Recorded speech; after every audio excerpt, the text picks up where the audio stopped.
সুন্দরী গো ডাকলে তোমার লাগে আরো ভালো।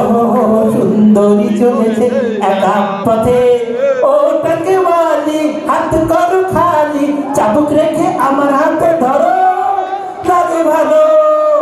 একা একা এই পথে চলো না, আর কারো নজরে পড়ো না, তাহলে যে মরে যাব আমি। সুন্দরী চলেছে একা পথে, সুন্দরী হলে দোষ তাতে, হার মেনেছে দিনের আলো, রাগলে তোমার লাগে আরো ভালো।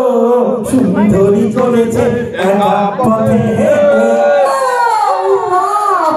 আমিও কিন্তু নতুন পুরী থেকে আসছি নৃত্যশিল্পী হিসাবে।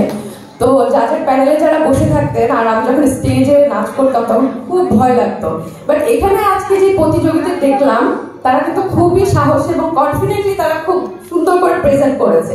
যদিও তারা একটু প্লাস সাইজ, যেহেতু প্রোগ্রামটাই হচ্ছে প্লাস সাইজ ক্লাসদের নিয়ে, তো তারা এত সুন্দর করে নিজেদেরকে যে প্রেজেন্ট করছে এটা আসলে অন্যরকম, দেখতে খুবই ভালো লাগছে। আর এত সুন্দর একটা আয়োজনে আমি আসতে পেরে আসলে অনেক ধন্যবাদ। সোহেল ভাইকে অনেক থ্যাঙ্কস আমাকে এখানে রাখার জন্য, আর আলমগীর ভাইকেও অনেক ধন্যবাদ। আপনারা যারা সামনে বসে আছেন তাদেরকেও অনেক অনেক ধন্যবাদ, এত সুন্দর একটা আয়োজনে যে আপনারা এসেছেন। আর এখনো তো বাকি আছে, এখনো আরো অনেক কিছু বাকি আছে, তো দেখি সামনে ওনারা কি করে সেটার উপরেই তো মার্কিং করবো। আসলে মার্ক করাটা সো টাফ, এখানে সবাই আমার কাছে মনে হচ্ছে খুবই ভালো করছে, তো বিচার করাটা আসলে জানি না।